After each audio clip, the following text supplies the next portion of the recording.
Fala aí, aqui é o Guidion com mais um vídeo para você. Hoje com um vídeo aí nesse estilo de pergunta e resposta, um formato que eu não faço há bastante tempo. E vou direto para a primeira pergunta aqui, sem enrolar, sem nada, que foi a pergunta do Léo. Ele perguntou assim, ó: os institutos e universidades federais dificultam a permuta, que no caso é a redistribuição por permuta, quando um servidor troca de lotação com outro servidor vindo para o lugar dele. Por exemplo, eu quero sair da rural e trabalhar em Brasília e tem uma pessoa de lá de Brasília que quer vir trabalhar na rural. Aí vai a UNB, conversa com a UFRRJ e troca servidor de lugar. E a dificuldade, né, que existe para você fazer uma permuta é a escassez de servidores, cara. É difícil tu achar alguém que seja da onde você quer ir para aquele lugar, que queira vir para onde você está naquele momento. Então, um outro tipo de redistribuição por permuta que rolava, né, mais antigamente, era por código de vaga. Você vai um servidor para lá e ele manda uma vaga de lá para cá para outra universidade nomear alguém. O problema é que com essa dificuldade que a gente está tendo aí para ter nomeações, né, comparado com os anos anteriores, a gente está numa certa crise e tal, isso fica um pouco mais dificultoso. Então não é a questão da universidade estar dificultando, mas da conjuntura estar dificultando esse processo. Se tiver crise, abundância, dinheiro, gente, é muito mais fácil você permutar do que numa situação de escassez. Eu já falei em outros vídeos também que essa questão de crise econômica e quando a economia vai mal, influencia também outros direitos do servidor, como por exemplo, licença para capacitação, que tem no Serviço Público Federal, que é a cada 5 anos você poder entrar 3 meses de licença lá para fazer curso e tal. Se você é sozinho no setor, por exemplo, como eu, como que eu vou tirar uma licença dessa? Não vou, né? Licença sem vencimento. Como que o meu diretor vai abrir mão de mim e não vai ter ninguém para colocar lá no lugar para eu fazer o que eu quiser da minha vida lá? Não tem como. Então, certos tipos de coisa você tem mais dificuldade de fazer quando tem crise e a permuta é uma dessas coisas. Me perguntaram aqui também, ó. Essa pergunta foi de Fabrício. Como reter informação a longo prazo, né? Como reter informação dos seus resumos, das suas revisões? É muito fácil essa. Quem leu o ciclo EARA sabe que é revisar constantemente, continuar revisando. Você precisa ter um material muito enxugado para você revisar, para que você consiga, né, manter revisões ali periodicamente ao longo da tua trajetória até você passar na prova que você quer passar. E aí depois você pode ir relaxando com isso aí, mas é revisão constante. Revisar por questão, revisar por resumo, assim, dependendo do resumo, se ele conseguir enxugar bastante, for um resumo misto com mapa mental ali, você pode até manter, mas resumo grande também não é legal. Mapa mental preferencialmente, esse tipo de coisa, né? E ter contato ali cotidianamente com aquela matéria, dessa forma que você consegue reter informação a longo prazo. Wesley perguntou: é possível passar um concurso estudando 5 horas por dia por 45 dias? Cara, é super possível. Super possível. É um horário. Se você conseguir manter uma constância ao longo desse período, descansar legal, conciliar tudo, fizer um ótimo planejamento, um ciclo de estudos aí, tipo o EAR ou até alguma outra técnica, super, super, super dá. Bom, dependendo também ali da tua bagagem, tu vai passar mais fácil ou mais difícil, mas dependendo de um edital aí de nível médio, dificuldade mediana, dá para passar sim. Como se manter motivado nos estudos, né, durante o tempo ali, até passar no concurso? A pergunta foi do Jesus. Cara, tem um objetivo muito claro, tenha um sonho. Assista o vídeo que eu vou deixar aqui na descrição, onde eu falei sobre bagagem e tal, que isso vai deixar bem mais claro de como você vai conseguir se motivar a longo prazo, né? Uma das formas de se manter motivado a longo prazo é visualizar a sua evolução. Eu já falei disso aqui várias vezes, que à medida que você vai adquirindo bagagem, à medida que você vai controlando a sua evolução com acertos de questões, com tudo registrado, né, ali você visualiza mais fácil que você está evoluindo. E com essa evolução vem aquela motivação constante ali que te faz conseguir manter uma rotina de estudos, ter disciplina. Assiste o vídeo que eu vou deixar aqui na descrição, beleza?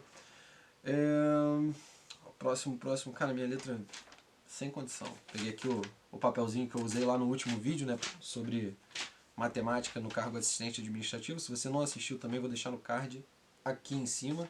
Já pega lá. A Elisa me perguntou duas coisas. Ela perguntou como lidar com matéria atrasada e na sequência ela me perguntou como sair da estagnação. Falou que estava acertando 70% ali das questões e não saía desse percentual. Então uma pergunta é a resposta da outra. Não sei se você já percebeu isso aí. Você vai sair desses 70% quando você resolver a questão da matéria atrasada. Se você não fechou o seu edital, é natural que você esteja acertando um percentual fixo ali. Depois que você fechar o edital, ver a matéria toda, né? E aí se você continuar ainda acertando um percentual fixo, cravado, se você tiver num platô, aí você vai começar a revisar o quê? Seus erros, né? Se você está errando por falta de atenção, falta de conteúdo, talvez voltar no material das questões que você está insistindo no erro, né? Que você faz uma, duas, três vezes o mesmo tipo de questão e erra. Então é batendo nos erros e fazendo análise minuciosa de tudo que você está errando, assim que você sai do percentual. Basicamente, tá? Tem várias coisinhas que você pode fazer, mas como é um vídeo respondendo pergunta, dá para aprofundar muito também. Tem vídeo, acho que saiu essa semana aí, não lembro de quem foi, professor Diogo, não sei se foi Fernando Mesquita que postou, que era justo sobre platô. Mas tem muita gente que fala sobre isso, então só pesquisar no Google aí, no YouTube. Mas é basicamente isso, revisar seus erros. É o básico para você evoluir depois de fechar o edital. Se você ainda está com matéria atrasada, essa é a causa dos teus 70%, ok? Gwydion ou Gwydion, né? O nome do Instagram. E se você não me segue aí, já aproveita para me seguir lá. Vou deixar também aqui na descrição. Essa pergunta foi da Débora, ela já tinha me feito essa pergunta um tempo atrás. Eu falei que eu ia responder depois com calma, acabou que esqueci, né? Correria. Então meu nome é Gwydion mesmo, do jeito que está aqui no YouTube e não do jeito que está lá no Instagram. Me perguntaram aqui no YouTube também se era nome artístico, se era fictício, alguma coisa assim. Nada disso, esse é o meu nome mesmo. E a questão do W lá no Instagram é por dois motivos. Primeiro que o meu nome originalmente teria W, né? Seria Gwydon, Gwydion. E aí eu botei o W lá em algum lugar porque eu queria ter o W no nome. Segundo que é porque existe um outro Gwydion no Brasil, se você não sabia, você sabe agora. E eu conheci esse cara na época do Orkut, troquei uma mensagem com ele, falei, cara, oi, você é Gwydion também, olha só que sinistro, cara. Foi meio ridículo até. E sempre tem meio que uma rinha, assim, sabe?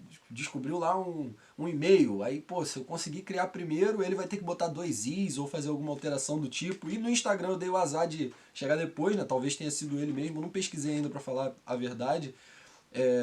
Mas eu acredito que seja esse cara. E eu tive que botar esse W porque não tinha como eu criar Gwydion somente, igual tá aqui no YouTube. Então é por isso que no Instagram tem o W aí. Como estudar administração? Essa pergunta foi do FLP Drummer, eu acho que é Felipe o nome.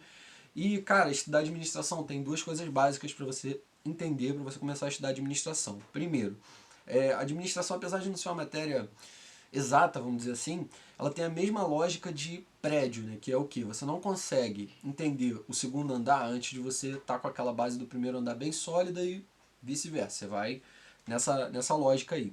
Então você vai ter que partir do princípio que é pegar um livro aí de teoria da administração, começar das primeiras teorias lá e ir progredindo nos estudos. Segundo, que é muito importante para você aprender administração.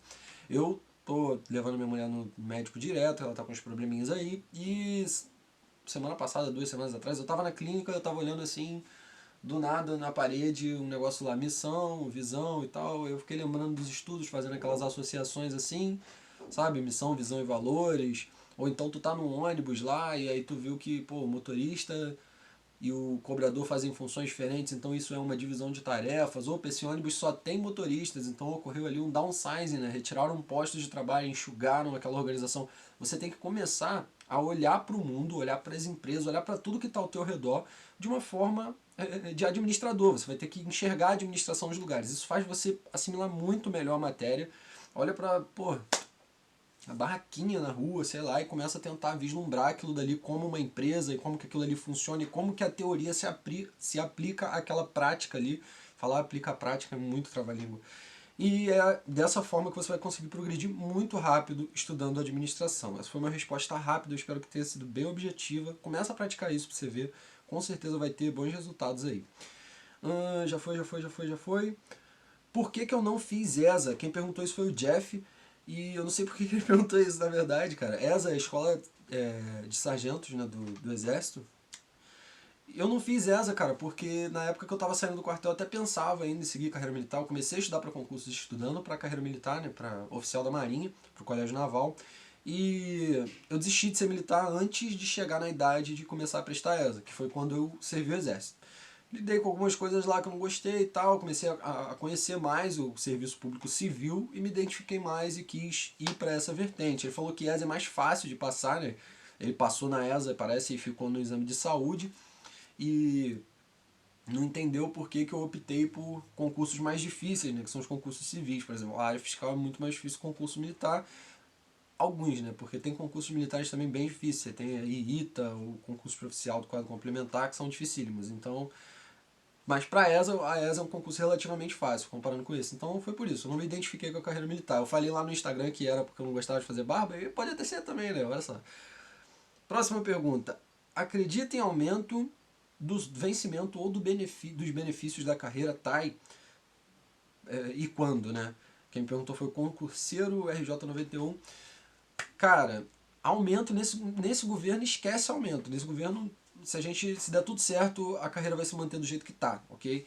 Se, assim, ó, é a melhor perspectiva. Porque a pior perspectiva tá rolando boato aí de reestruturação de todo o serviço público federal para 2020, que é um projeto que o Temer tinha tentado botar isso para frente, mas não teve força política para colocar, tava prevendo até colocar salários iniciais fixos de no máximo 5 mil reais, aí tu imagina aí um delegado ganhando 5 mil reais, um negócio assim que tava rolando, não é isso que vai rolar, não sei como que vai ser, mas estão planejando uma grande reestruturação para 2020, então se continuar tudo do jeito que tá, é benefício, cara, porque o que estão querendo fazer é cortar direito de servidor público com base em mentiras, né? Falando que o servidor público é privilegiado, isso, aquilo, aí pega um exemplozinho de um cara no tribunal lá da puta que pariu, o cara entrou milhões de anos atrás e tem alguma porra de vantagem pessoal lá, direito adquirido e tal, de legislação que nem existe mais, aí coloca isso no jornal e vem passando a faca em todo mundo. É isso que está acontecendo. Então, não acredito em aumento nos próximos anos, a não ser que a gente tenha uma troca de novo de viés aí de governo, porque a categoria está cada vez mais enfraquecida com esse marketing negativo que está se fazendo aí de servidor público. Como servidor, essa é outra pergunta que é do Gomes e a última pergunta do vídeo. O que eu acho das mudanças que o governo federal está querendo para as universidades e para os institutos e tal, para a rede federal de ensino, né? O que eu acho, cara? Que não é uma mudança para as universidades, o que está acontecendo é uma mudança